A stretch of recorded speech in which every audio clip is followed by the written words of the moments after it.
Ghulam ni bermaksud umur dia sebelum baligh, di antara 12 sampai 14 tahun. Budak ustaz, tuan-tuan, budak. Nabi cerita budak ni dia dipilih sebagai pelapis ahli sihir di raja.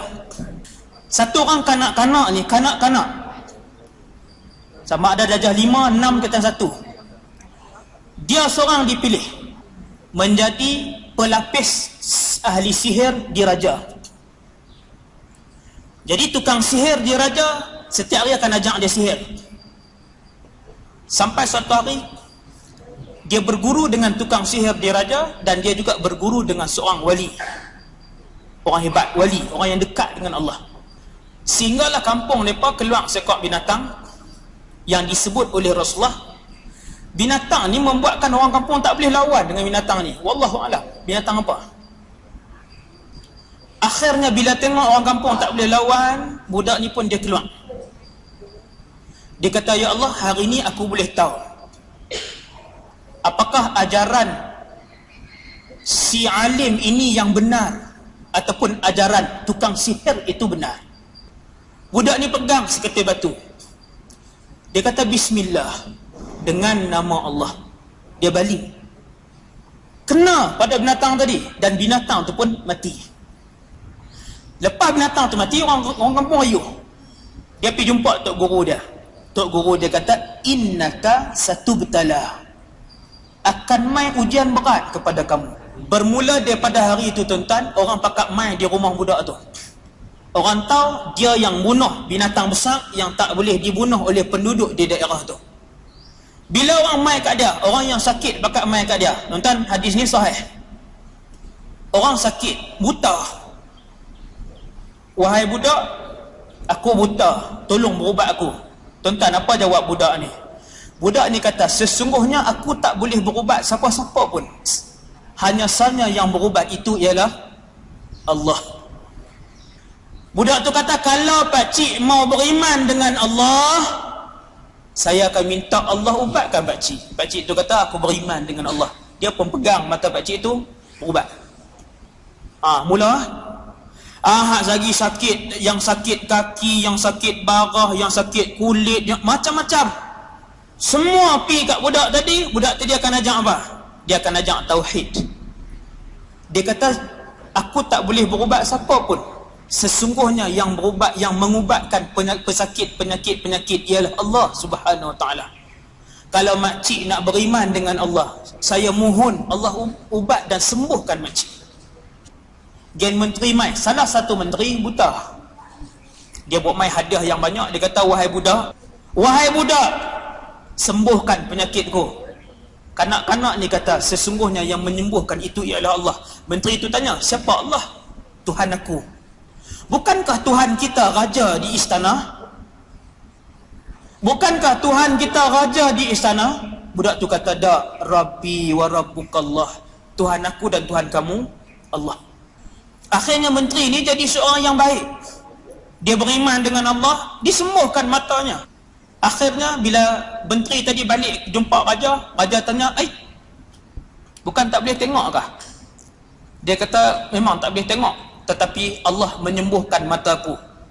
Raja kata, bukankah aku Allah? Bukankah aku yang Tuhan? Menteri itu kata, Rabbi wa Rabbukallah. Tuhan aku dan Tuhan kamu Allah. Pendek cerita, menteri itu kena bunuh, tok guru dia kena bunuh. Budak ni dibawa naik ke atas gunung. Dia minta dengan Allah satu doa ya, Allahumma kfinihim bima syi't. Solat ajak 2 rakaat dia tak buat, zikir 1000 tak ada, satu doa ya, ya Allah, musnahkan mereka. Tentera hak bawa budak ni naik atas, bukit gunung tu bergegar, semua tentera jatuh mati. Budak ni dia buka ikatan dia. Tuan-tuan, dia lari ke pergi mana? Dia balik ke istana. Raja tanah mana pergi habis askar-askar. Dia kata semua dibunuh oleh Allah Azza wa Jal. Raja kata bawa dia ni pergi tengah laut, ikat dia, baling dia dalam laut. Pendek cerita, semua tentera tu mati. Budak ni dia balik, dia pergi ke istana. Bukan batalion tentera. Satu orang kanak-kanak yang umur dia kata Rasulullah antara 11 hingga 14 tahun. Iman. Tuan-tuan, iman ni yang kita nak cari. Iman ni yang kita nak cari. Akhirnya bila raja tu tension, budak tu kata, wahai tuanku nak bunuh saya kah? Aku nak bunuh. Satu je cara. Esok tuanku himpunkan keseluruhan penduduk daerah ini di sebuah tanah lapang. Ikatkan saya di sebatang pohon ataupun kayu lah. Gunakan anak panah. Dia bagi anak panah. Bila tuanku nak panah saya, tuanku sebut bismillah dengan nama Allah, Rabbil Ghulam, Tuhan kepada budak ni. Hadis sahih ni. Keesokan harinya TV, surat khabar, radio, Facebook, Twitter, semua berita esok budak ni akan dibunuh. Orang ramai tuan-tuan, semua ramai. Esok satu orang budak akan dibunuh. Cerita pasal budak ni orang tahu lagi. Orang bakal tahu dah. Cuma orang nak tahu esok ending dia macam mana. Akhirnya sampai hari esok, budak ni dikat. Raja pun buat keluar anak panah tadi. Dia pun tarik. Ketika dia tarik, dia pun baca bismillah dengan nama Allah, Tuhan budak ni. Apabila dilepaskan panah tadi, maka tepat kata Rasulullah mengenai dahinya, di antara dua bulu keningnya. Sampailah dia mati ketika tu tuan-tuan. Bila dia mati, semua yang melihat ramai-ramai sebut amanna bi rabbil ghulam. Kami semua beriman dengan Tuhan budak ni. Lalu dikorek parit gergasi, dipasangkan api di dalam parit itu, dilontar dan ditolak seorang demi seorang. Ketika nak tolak seorang demi seorang, raja tanya dulu, hang nak mengaku aku Tuhan ke? Tuhan budak ni sebagai Tuhan. Tuan-tuan, tak ada seorang pun yang kata raja tu Tuhan. Walaupun mereka berdiri menghadap suatu lubang yang luas, dipenuhi dengan bara api yang naik menyala. Subhanallah, kesemuanya menyebutkan, kami mengaku bahawa Tuhan yang sebenar adalah Tuhan kepada budak kanak-kanak ini. Ditolak sampailah kepada giliran seorang wanita yang sedang mengendongkan bayinya.